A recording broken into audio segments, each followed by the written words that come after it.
E eu queria começar por ela, mas fazendo um paralelo com o que a gente tem visto nos últimos dias, até do caso do Tribunal de Justiça de Minas Gerais, que absolveu um homem que mantinha uma relação com uma criança de 12 anos, mas abrangendo, ampliando para o Supremo também, essa crise que a gente vive de imagem ou de credibilidade do Poder Judiciário no Brasil, eu não sei se é algo com precedente, ou pelo menos com essa exposição, né?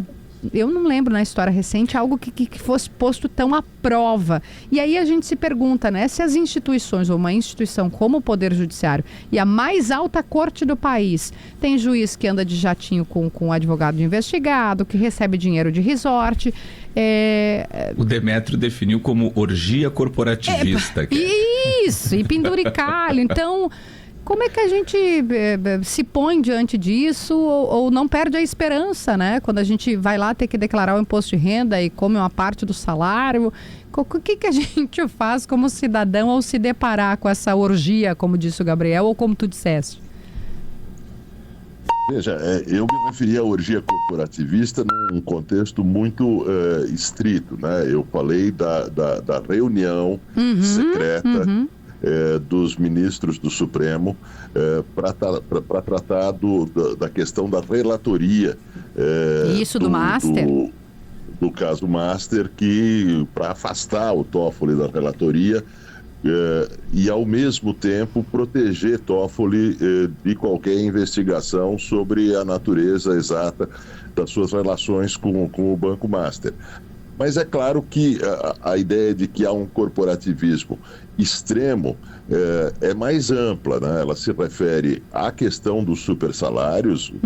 Está se vendo agora a reação geral, né, de entidades, de magistrados, mas também de promotores, procuradores, oficiais de justiça, em relação às decisões sobre o fim dos penduricalhos.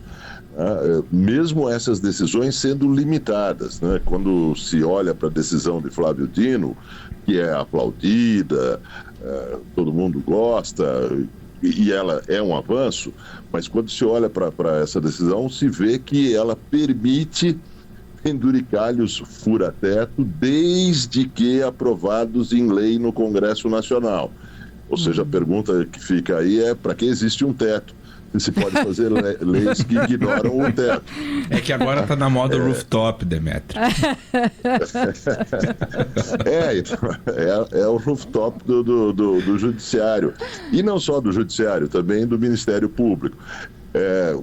Quando se olha para a reunião que o Supremo acaba de fazer com os chefes do Senado e da Câmara, em busca de uma regra de transição sobre os penduricalhos, sobram muitas perguntas.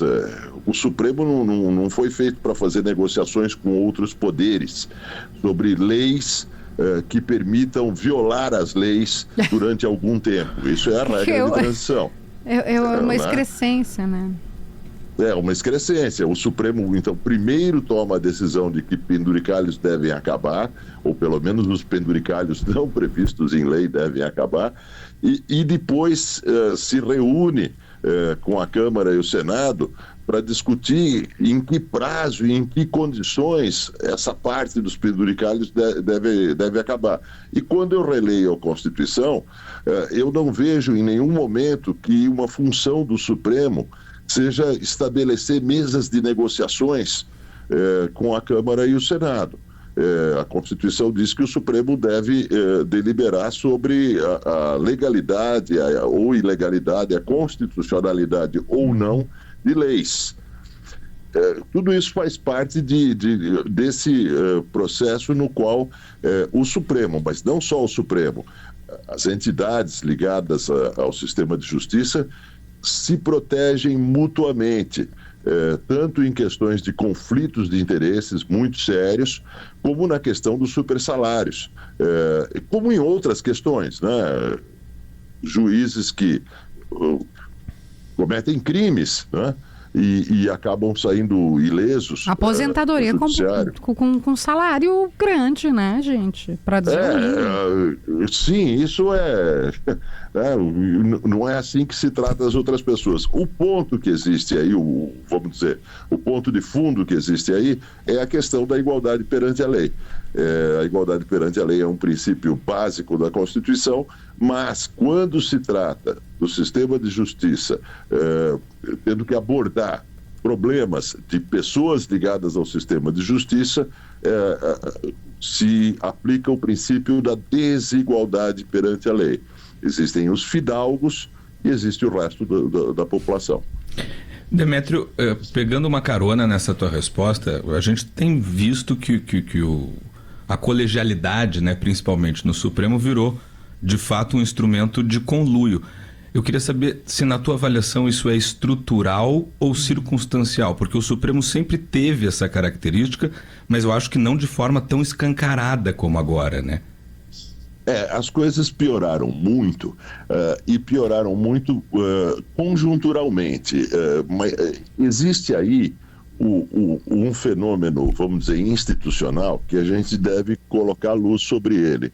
Num certo momento, e esse momento está ligado às investigações da Lava Jato, mas mais intensamente a questão da tentativa de golpe de Estado bolsonarista, num certo momento o STF se tornou um ator político central. O ator político central na cena brasileira. Isso tem a ver com o fato de que o Congresso ganhou muitos poderes com as emendas parlamentares, mas usa esses poderes para fins puramente eleitorais e outros de corrupção, mas não usa esses poderes politicamente na grande cena dos eventos mais importantes, e o Executivo perdeu muito poder. Isso no governo Bolsonaro. Então, a perda de poder do Executivo, a emergência do golpismo, fizeram do STF um ator político, e o STF gostou disso. O STF gostou de ter um protagonismo político extraordinário e passou a concentrar prerrogativas que não deveriam ser do STF. Por exemplo, com a abertura do inquérito do fim do mundo, do inquérito das fake news, que já tem 7 anos, se concentra um poder e se tomam atitudes de exceção que foram justificadas ou poderiam ser justificadas pelo golpismo, mas que prosseguem, porque o Supremo passou a ter esse poder todo. E tendo esse poder, o Supremo passa a funcionar como um poder moderador da República. Então ele convoca reuniões de negociação com a Câmara e o Senado, precedidas por atos ou por declarações de que o Supremo está dizendo que isso ou aquilo é ilegal. Isso ou aquilo é ilegal, no caso, os penduricalhos, mas então vamos negociar. É meio que Donald Trump e a diplomacia das canhoneiras. A gente coloca uma série de navios de guerra na costa de um país e fala, agora vamos negociar. O Supremo está fazendo isso. São 2 erros. Em primeiro lugar, ele vê as suas próprias decisões como ameaças e não como decisões finais de justiça, que é o que elas deveriam ser. E, em segundo lugar, ele se torna um poder moderador, que chama os outros a fazer acordos segundo o que ele imagina que seja correto. Demétrio, tem uma questão que eu acho muito interessante em relação absoluta com o que tu está dizendo aqui, que a Suprema Corte se tornou mais um símbolo do que se convencionou chamar de polarização, né, que aqui no Brasil, a partir daquele momento delicado ali, né, em que o Supremo buscou se mostrar como grande bastião da democracia, né, tentou assumir esse protagonismo, como tu dizias. Um lado passou a exaltá-lo e o outro lado passou a detratá-lo, né, muito, né? E hoje, quando outras questões se impõem, como o caso Master, por exemplo, ou o excesso de poder que o Supremo tenta concentrar, o lado que exaltava o Supremo claramente tem receio de criticar o Supremo, né? A gente vê isso no Congresso diariamente. E o lado que detratava o Supremo parece que encontrou aí uma oportunidade para tentar sepultar, para soterrar a Suprema Corte. Eu queria saber, na sua visão, se algum dos lados está certo, acredito que não, mas se não tiver, como é que deveríamos, como sociedade, lidar com esse momento específico agora do Supremo? Isso que você salta é parte da politização do Supremo. Exatamente. Quando o Supremo jogou um papel importante ao ajudar a barrar o golpe de Estado. É um exagero dizer que o Supremo salvou a democracia, né? A sociedade resistiu ao golpismo, a imprensa resistiu ao golpismo, a cúpula das Forças Armadas disseram não ao golpismo, mas o Supremo jogou um papel importante. A partir dessa legitimidade política alcançada no combate ao golpismo, o Supremo passou a agir politicamente de uma maneira mais escancarada e estabeleceu uma aliança com o Executivo. Estabeleceu claramente uma aliança com o Executivo. Quando a gente vê a questão do IOF, toda a polêmica que houve sobre o decreto do IOF do governo no ano passado,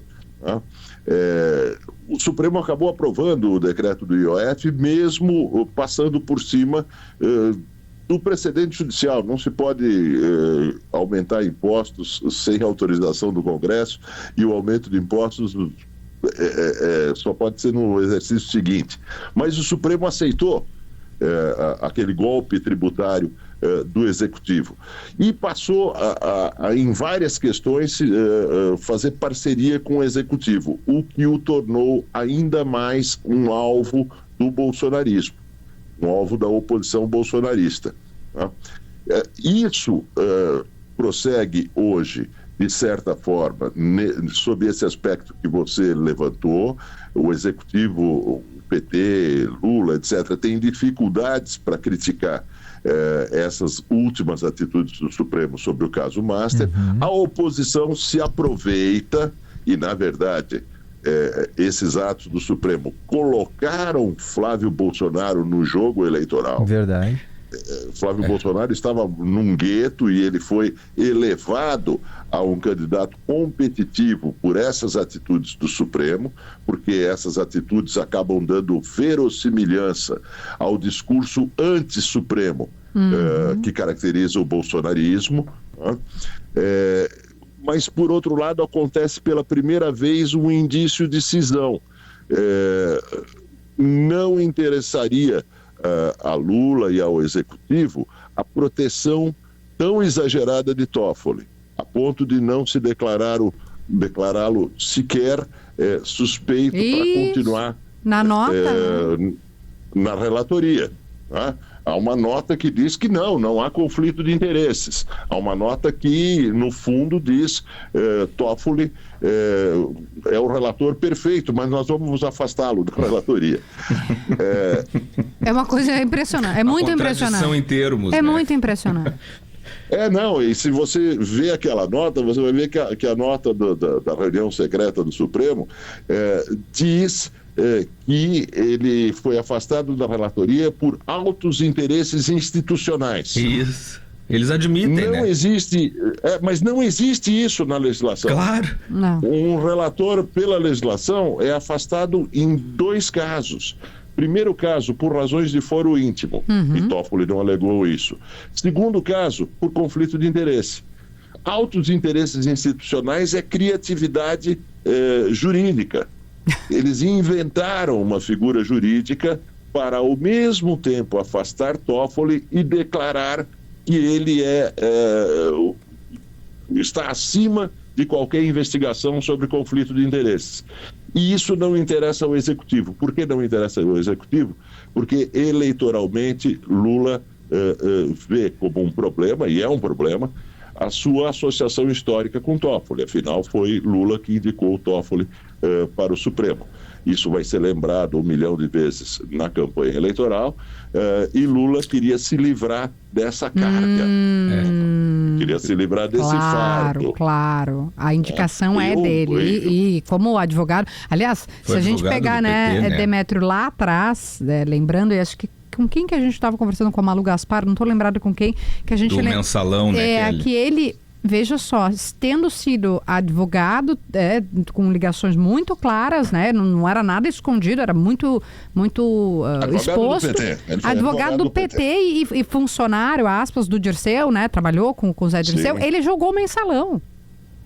O mensalão. Então, se a gente hoje fica mais evidente, mas naquela ocasião já era uma excrescência. Sim, julgou e votou para inocentar, né? E julgou, vale, exato, né? Muito com o Lewandowski na ocasião, contra o que votava o relator, que era Joaquim Barbosa. Então lá já era uma excrescência, e lá também nos lembrava, eu acho que foi a Malu, o fato de a esposa, a companheira, que era a Roberta Gurgel, advogada, e enfim, né? Advogada na sua profissão, tendo sustentado, né, feito sustentação oral no processo do mensalão. Então, lá já estava claro o tipo de comportamento que era, assim, gente, não é que tem cheiro de suspeição, não é que tem digital, é suspeição, né? Não precisa de 2 neurônios para fazer essa leitura. Mas veja, o Supremo, e não só o Supremo, juízes de várias outras cortes, afastaram completamente a questão do conflito de interesses. Eles ignoram. Essa questão como regra, não como exceção. Como regra, o conflito de interesses é ignorado. Veja agora, o fato mais recente, Alexandre de Moraes resolve que o vazamento supostamente ilegal de dados fiscais de parentes de ministros do Supremo será investigado no quadro do inquérito das fake news, que ele é relator.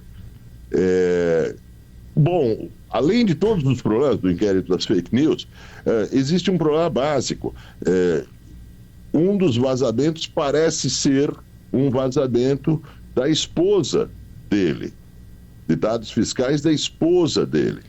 Então, Alexandre de Moraes investiga e julgará, relata e julgará um suposto crime cuja vítima é a sua esposa. E como se fosse pouco intima o auditor lá, como se fosse pouco que o criticou. Isso. Presidente aí já é um outro capítulo muito mais feio. Ainda mais feio. Esse primeiro já não é bonito. Exato. Mas aí é um capítulo ainda mais feio, porque o presidente da Unafisco, Kleber Cabral, que há muito tempo, aliás, critica as restrições à investigação de autoridades na Receita Federal, isso é outra conversa, mas há muito tempo ele faz essa crítica. Ele faz críticas à investigação sobre esses vazamentos. Ele diz que os vazamentos, se de fato aconteceram e se não foram casuais, são violações da lei. Ele não é contra investigar esses funcionários da Receita Federal. O que ele diz é que a investigação começou com punições. Na fase preliminar da investigação, as medidas cautelares implicam um pré-julgamento. Porque, entre outras coisas, eles passam a circular com tornozeleira eletrônica, eles perdem os passaportes, enfim, é como se eles fossem culpados como ponto de partida da investigação. Uhum. É basicamente essa a crítica de Kleber Cabral. É uma crítica que qualquer um faria. Né? Qualquer um que acredite na inocência, na presunção da inocência, faria. E ele é colocado como investigado, ele é intimado a testemunhar perante a Polícia Federal na condição de investigado. porque não poderia ser na condição de testemunha, ele não tem nada a ver com isso, ele não está na ativa na Receita Federal, ele não poderia acessar dados e por aí afora, sigilosos ou não.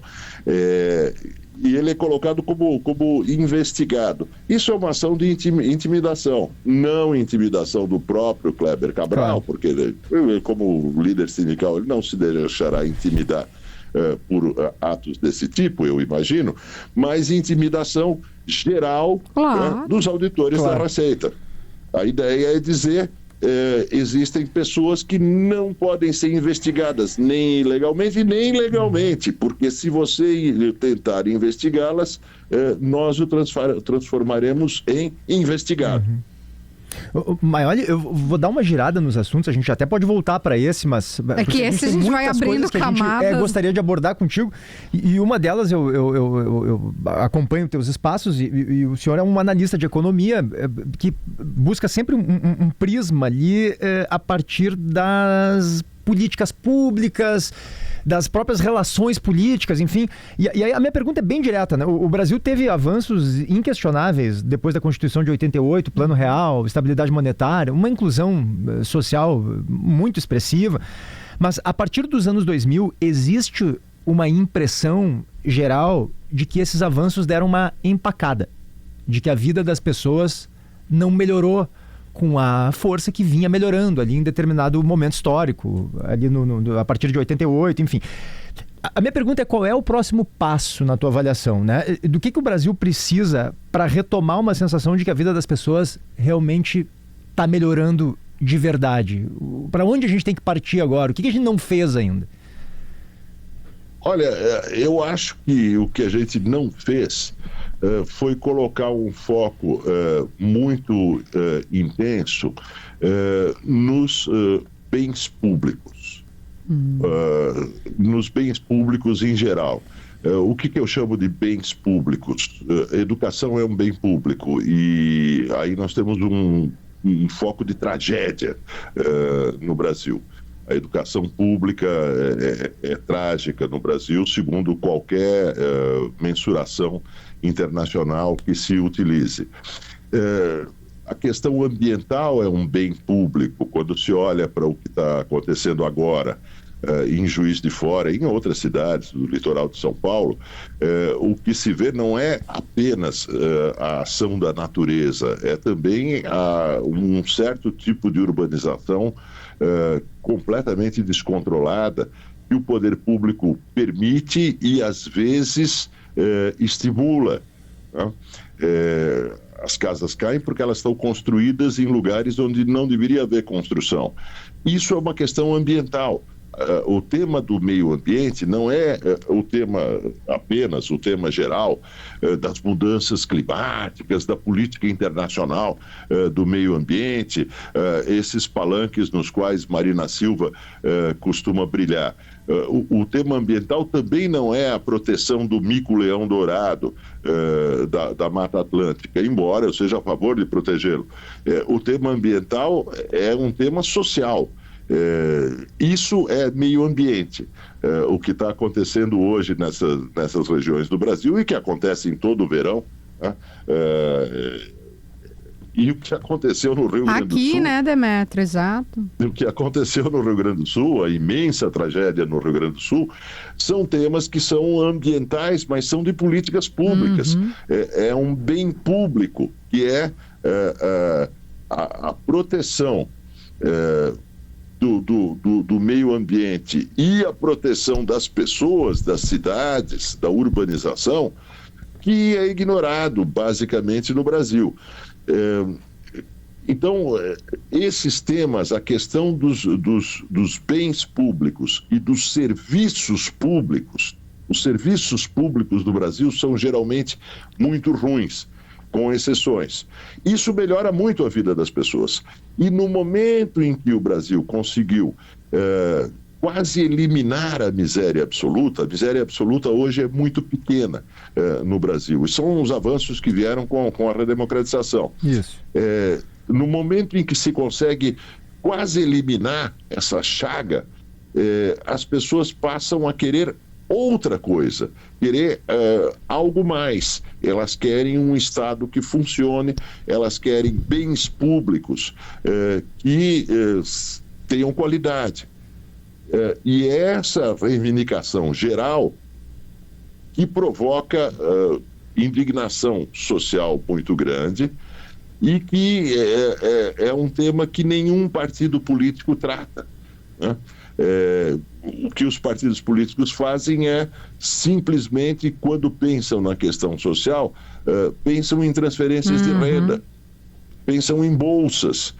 E o Brasil chegou no limite da possibilidade de concessão de novas transferências de renda. Os recursos para isso aumentaram extraordinariamente e chegaram num limite. Não existe mais a possibilidade de ampliar transferências de renda dentro dos limites orçamentários.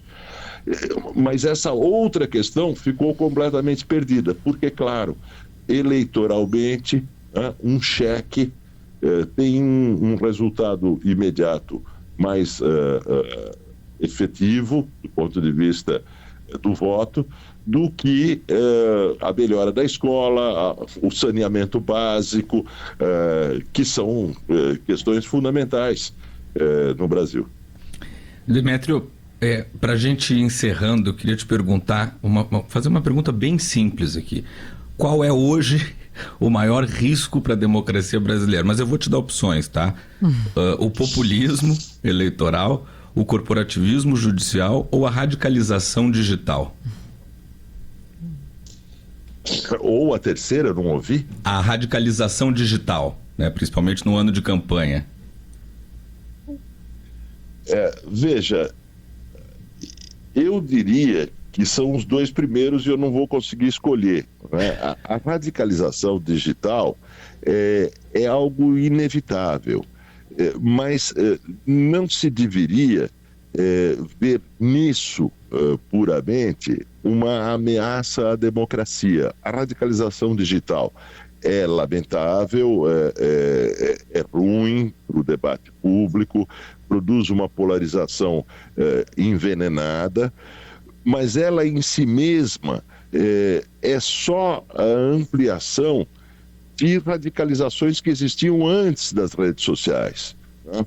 Já existiam antes das redes sociais radicalizações que apenas não conseguiam ter essa escala que tem a radicalização digital. O que eu tenho medo é que quando se fala radicalização digital é um problema para a democracia, então a solução seria a censura às redes. E a gente vê isso, né? E aí se pergunta, quem censura? Né? Quem faz a censura? A censura é proibida no Brasil, a censura prévia, embora ela seja praticada no âmbito do inquérito das fake news. Me parece que claramente o populismo eleitoral é um problema, e o outro problema aí que você coloca é o ativismo judicial, o corporativismo judicial são também um problema. Não se protege a democracia apenas barrando golpes de Estado. Se protege a democracia barrando golpes de Estado, mas se protege a democracia fazendo com que o princípio da igualdade perante a lei valha para todos. Né? E isso não está acontecendo. Claramente as pessoas olham para as notícias e dizem: existe uma casta de fidalgos que não pode ser alcançada pela lei, e essa casta de fidalgos manda na lei.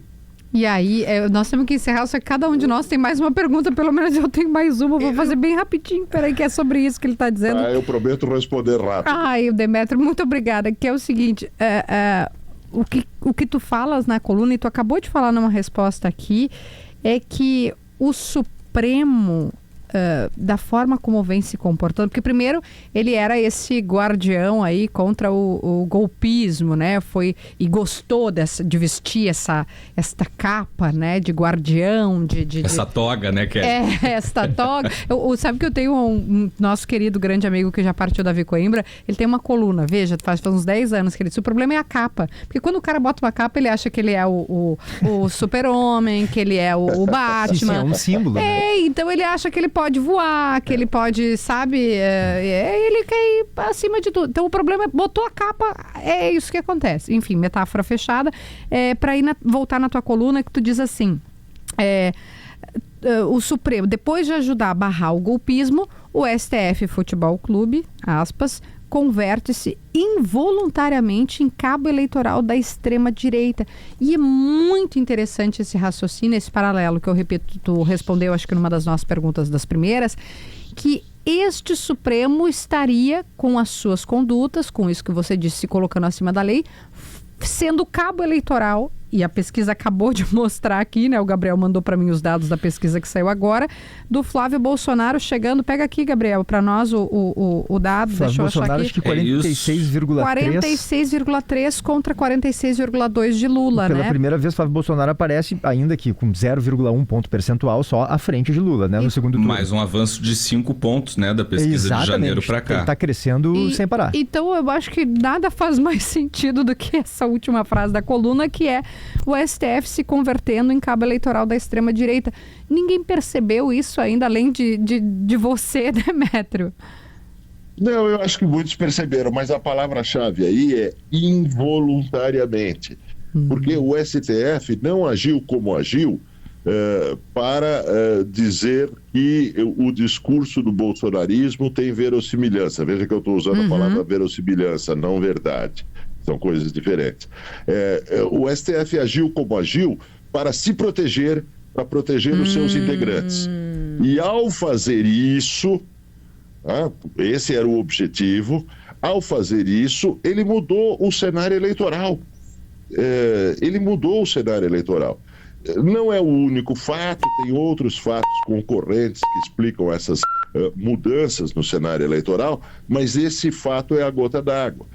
A partir daí, Flávio Bolsonaro, que era um candidato de gueto, ele teria uma boa votação, porque ele representa o bolsonarismo, que tem grande votação no Brasil, mas ele praticamente não tinha chances de vencer uma eleição. Agora ele tem. Agora ele é um candidato competitivo, né? Quando o STF se torna um ator político central, um ator político e um ator político central, cada ação dele vai ter implicações político-eleitorais. Nós estamos vendo isso. Tu tem mais Eu tenho uma. Desculpa. A produção, o Demétrio faz TV, faz rádio, a produção tá querendo nos matar. Já que a gente tocou na pesquisa, né, em que está 46-46 no eventual segundo turno entre Lula e Flávio, é uma loucura, Demétrio, porque hoje é o segundo turno que mais é factível, né? O mais provável, hoje, pelo menos. Por outro lado, cada um deles tem 55% de rejeição.